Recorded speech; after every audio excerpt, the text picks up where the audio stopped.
To be or not to be. I think we all know this famous line from Shakespeare Hamlet. You may be wondering why we're talking about Hamlet in poetry, but because it was written in a poetic verse. But before we discuss different forms of poetry, let's answer this question. What is poetry?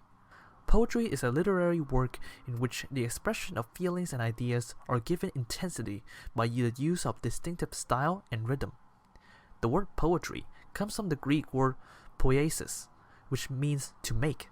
In other words, poetry allowed us to unite our thoughts and feelings to a defined line, giving them different meaning and purposes. Poetry has been around us for thousands of years. It used to be spoken, not written, and followed by music and dances, but then it was transformed into written words. Still, written poems keep that rhythm and harmony that gives them specific meaning and role in the author's and reader's mind.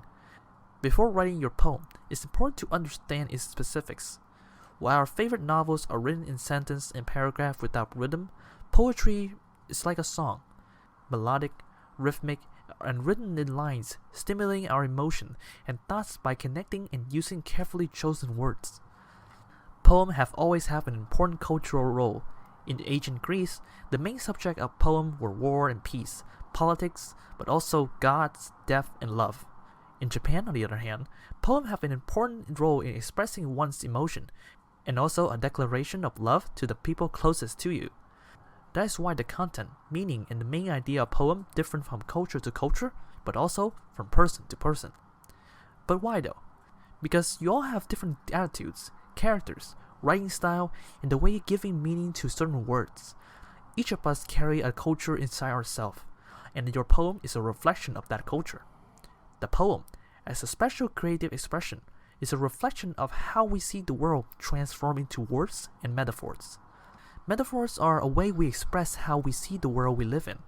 When someone say, "He broke my heart," we know someone got hurt by a special person, but using that phrase demonstrate his or her feeling more clearly.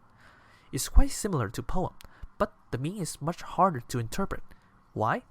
Because the interpretation depends on the context, the main idea of a poem, the author's background, culture, and languages as well. What do you think the line "I saw the storm coming" means? What is the storm? Is it a storm? Or maybe a problem, a person, a fight, or even death? It depends on the author.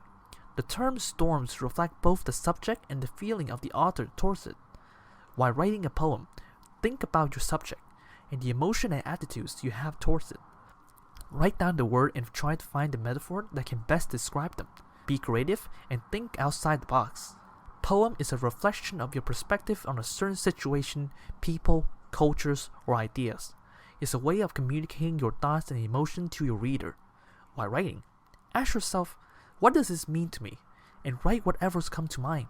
There are really no wrong answers. Congratulations for completing this short lesson, which gave a brief introduction to poetry. If you'd like to learn more about poetry, or if you're interested in accessing additional resources in the 3Ps program, please visit the library on the Acted Out MOOC.